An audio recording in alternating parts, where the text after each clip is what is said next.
देखो मैं आज एक परिभाषा बताता हूँ तुम्हें, प्रथमा नियोग वो चरणा नियोग, तो समझ जाओ वो करना नियोग। तीन क्या चीज है ये जो तीन अनियोग है ना बजसेन जी, ये जो द्रव्य नियोग का आश्रय लेकर, सुनो ध्यान से, बहुत इंपॉर्टेंट बात थी, मैंने कल परसों सोची थी, मैंने बता दूंगा।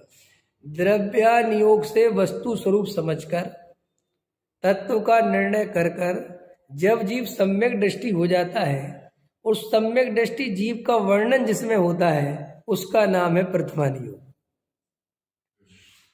ठीक, आगे चलो।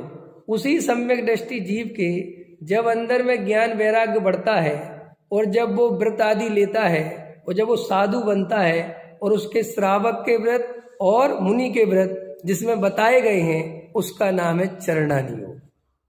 ये दो अनियोग अपने आप में कुछ है ही नहीं, इनका आधार सम्यक दर्शन है।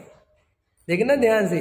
और आप कल्पना करो जिसके द्रव्य नियोग की खबर नहीं और वो चरणा नियोग पढ़ के आचरण पाल रहा है, उसका क्या होने वाला है। आप समझ रहे हो मुद्दे की बात? नहीं समझ में आ रही?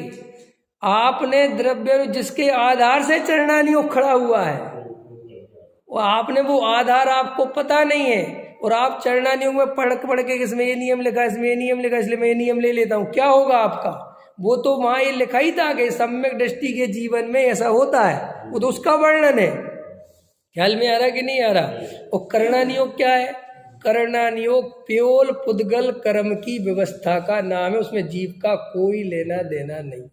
प्योर पुद्गल कर्म, तीन लोक का वर्णन, जम्मूद्वीप कैसा है, भरत क्षेत्र कैसा, ये वर्णन, और कर्मोदय की विचित्रता, इस कर्म से ये बंद होता है, स्थिति होता है, अनुभूति होती है, ये सब स्थिति बंद, इस चर्चा है। उसमें जीव का कोई अब बोलो, असली जीव का संबंध केवल द्रव्य नियोग से है, जो वस्तु का स्वरूप बताता है।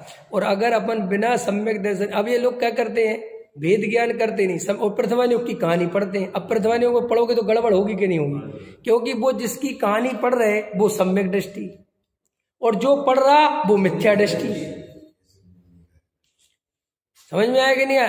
अब तुम दोनों ही में गलत जाओगे, एक में गलत नहीं कह रहा हूं मैं, तुम दोनों ही में गलती करोगे। या तो तुम भरत जी की 96 रानियां पकड़ के भोगी बन जाओगे, समझ में आया कि नहीं आया, या तुम बिना सोचे समझे, उनने जो व्रत लिए थे वे तो सम्मिलन पूर्वक लिए थे, तुम व्रत ले लोगे, सो तुम गलत जाओगे, दोनों ही दिशाओं में गलत जाओगे। इसलिए प्रथमा नियोग द्रव्य नियोग के बिना,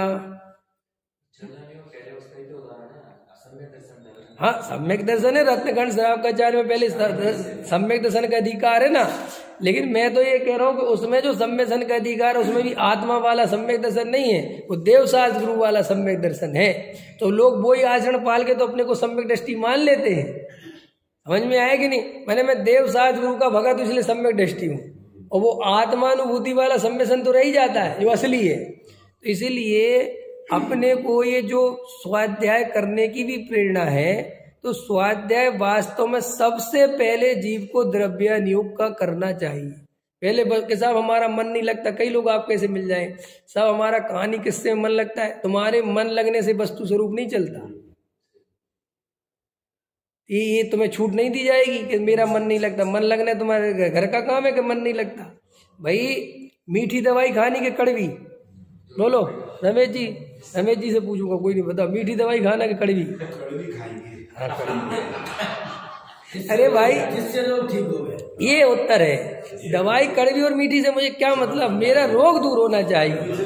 हाँ ऐसे ही श्री गुरु कहते, ऐसा हमारा कई लोग मिल जाते, हमारे कई ऐसे आजकल विद्वान भी ऐसे हो गए, क्या है जी वो द्रव्य नियोग की गहरी गहरी बातें समझते नहीं ना जी, अपन थोड़ा प्रथमा नियोग समझाते। क्यों समझाते हो? नहीं समझते तो समझाओ उनको द्रव्य नियोग, करो मेहनत। ये थोड़ी हो सकता है कि भाई साहब वो मेहनत करने की जगह कहानी किससे सुनाने लग जाओ, और तुम भी खुश, वे भी खुश, वे भी अपने आंसू बहाए सीता और राम की कहानी सुन के, और तुमने भी आंसू बहाए। ये आंसू बहाने का नाम जैन धर्म नहीं है।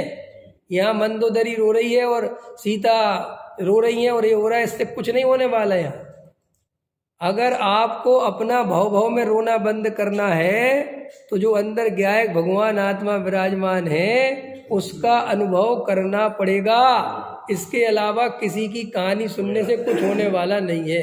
रामचंद्र जी मोक्ष चले गए, रामचंद्र जी ने सीता का राग नहीं रखा, सीता ने भले ही ठीक है ये कहानी सुनो, लेकिन इससे राग मिटने वाला, क्योंकि राग मिटने का आधार दूसरे की कहानी नहीं है, खुद की कहानी समझ में आए तो मिटता है।